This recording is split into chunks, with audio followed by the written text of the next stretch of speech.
Hello everyone, easy nursing classes में आपका स्वागत है। तो हमने स्टार्ट कर रखी है मेंटल हेल्थ नर्सिंग, और मेंटल हेल्थ नर्सिंग में आज हम डिस्कस करेंगे ऑर्गेनिक ब्रेन डिसऑर्डर्स के बारे में। तो ऑर्गेनिक ब्रेन डिसऑर्डर्स क्या होते हैं? तो ऑर्गेनिक ब्रेन डिसऑर्डर जो होते हैं वो उसमें आता है हमारा डिमेंशिया एंड डेलीरियम। डिमेंशिया और जो डेलीरियम है, these are the organic brain disorders. तो जो डिमेंशिया होता है उसमें मेनली जो हम पढ़ते हैं वो एल्जीमर डिजीज के बारे में पढ़ते हैं, डिमेंशिया इन एल्जीमर डिजीज। और डेलीरियम को हम बाद में डिटेल में पढ़ेंगे। आज की क्लास में हम पढ़ेंगे डिमेंशिया के बारे में। तो डिमेंशिया नाम से ही, डिमेंशिया का मतलब क्या होता है? मेनली डिमेंशिया का मतलब होता है memory loss.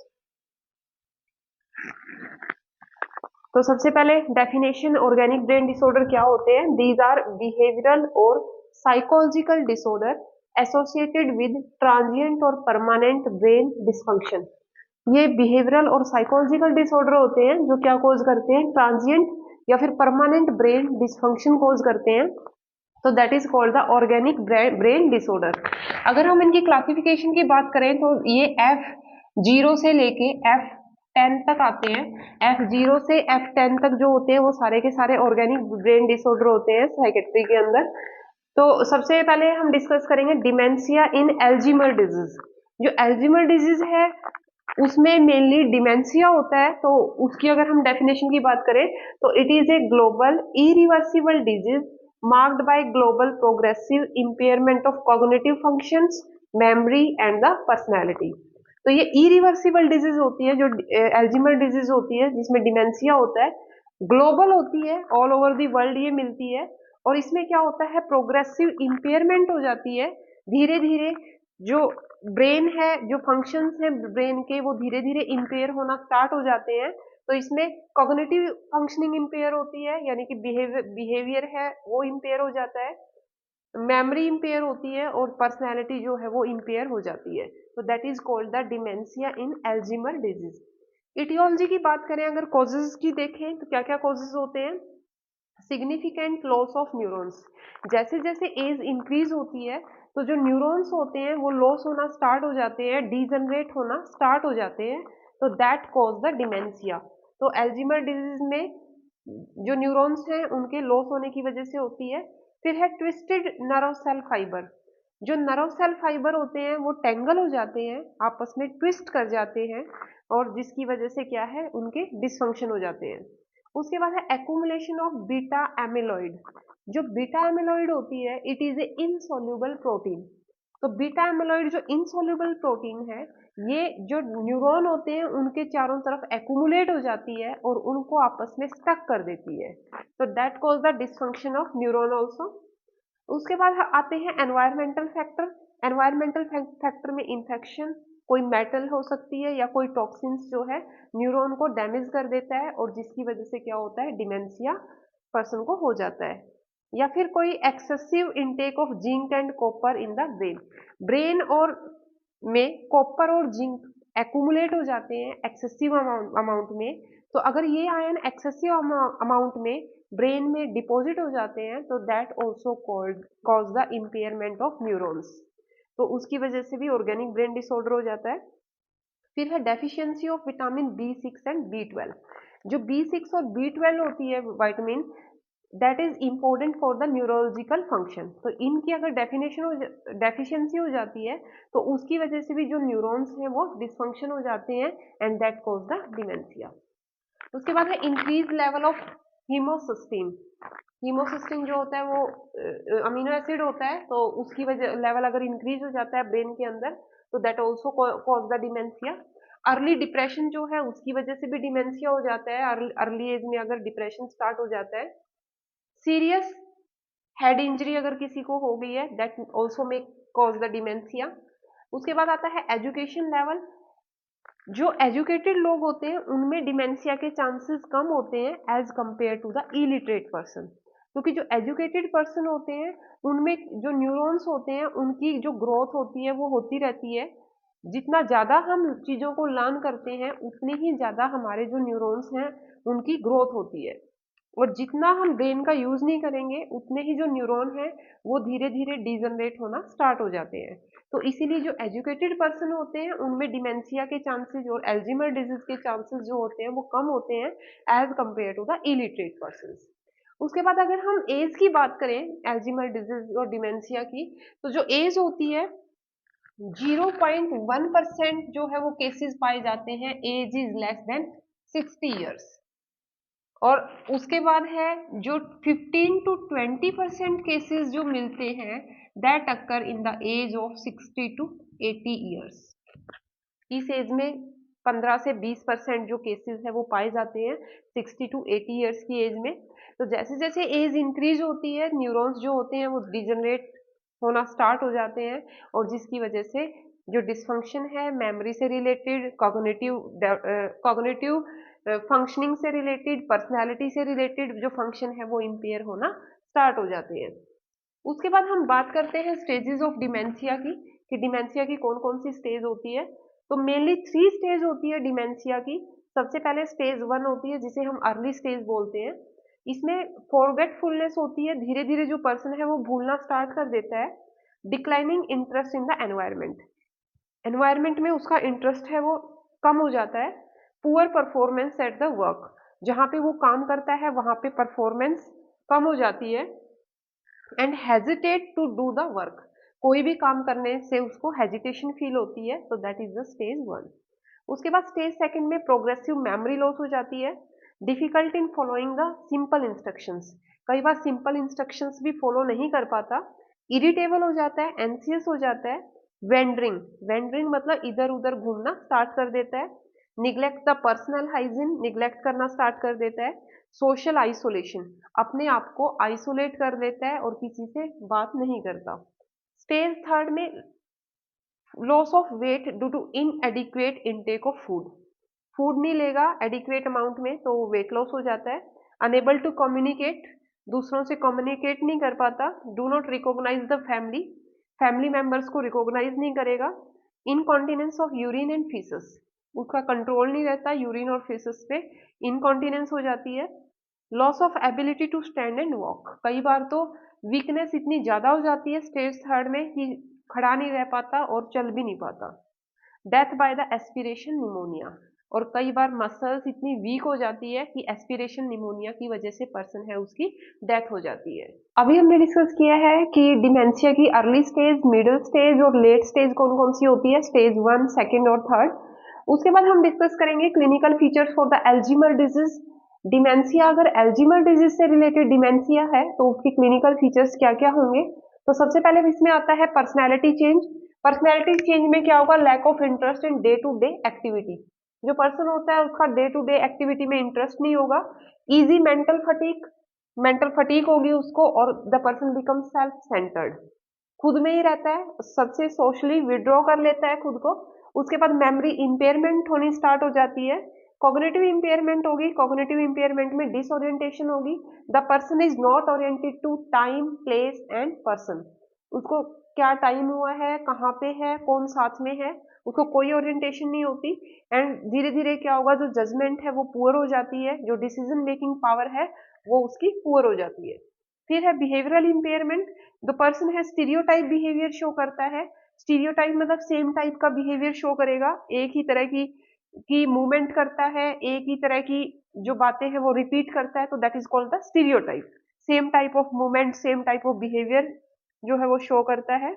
Alteration in the sexual drive, जो सेक्सुअल ड्राइव है उसमें अल्ट्रेशन हो जाती है, सेक्सुअली डिसफंक्शन हो जाता है पर्सन। उसके बाद है न्यूरोलॉजिकल इंपेयरमेंट। न्यूरोलॉजिकल इंपेयरमेंट की अगर हम बात करें तो एफेजिया हो जाता है।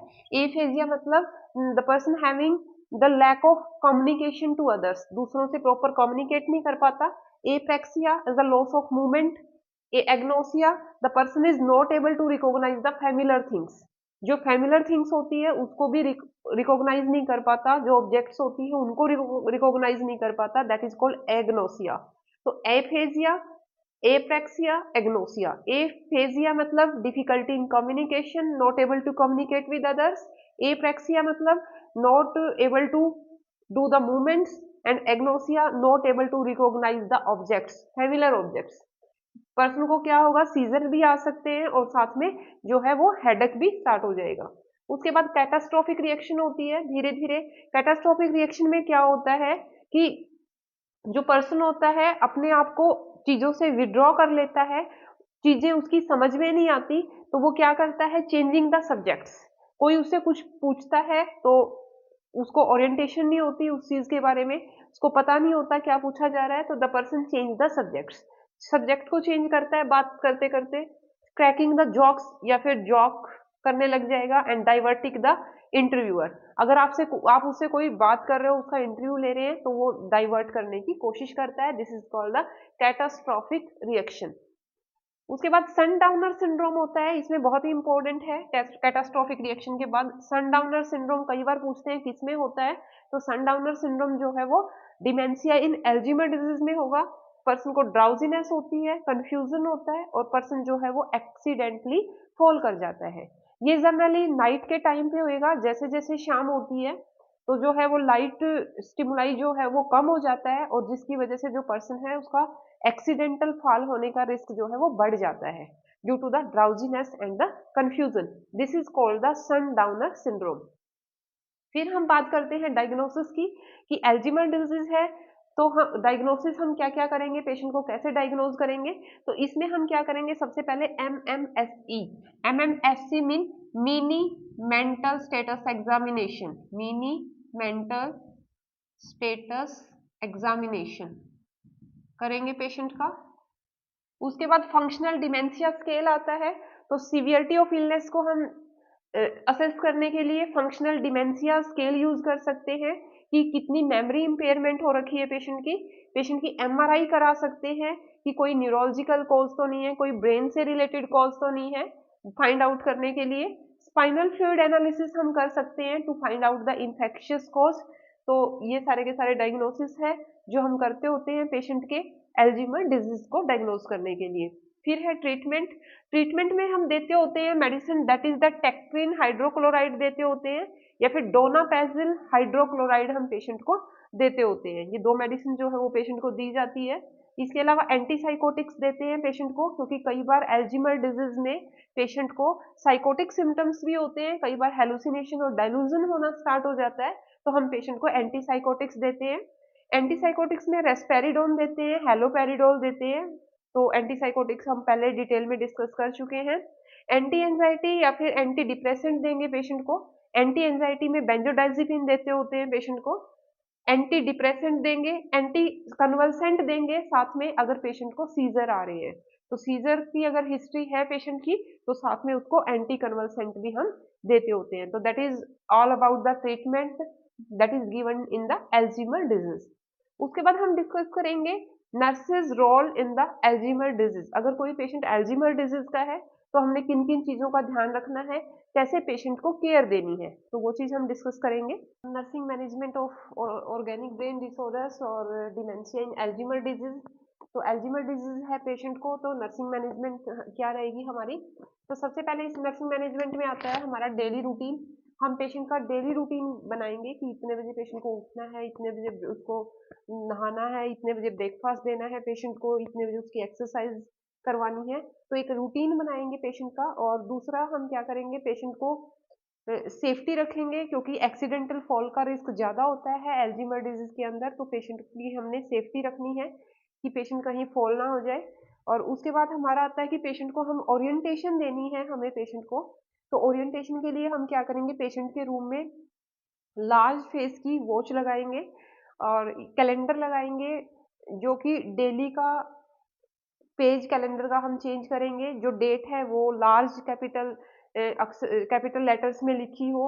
और इसके अलावा हम पेशेंट को ओरिएंट कराएंगे, डेट टाइम क्या है, डेट क्या है, पर्सन कौन है, तो उन सब चीज़ों से पेशेंट को हम क्या करेंगे, ओरिएंटेशन देंगे।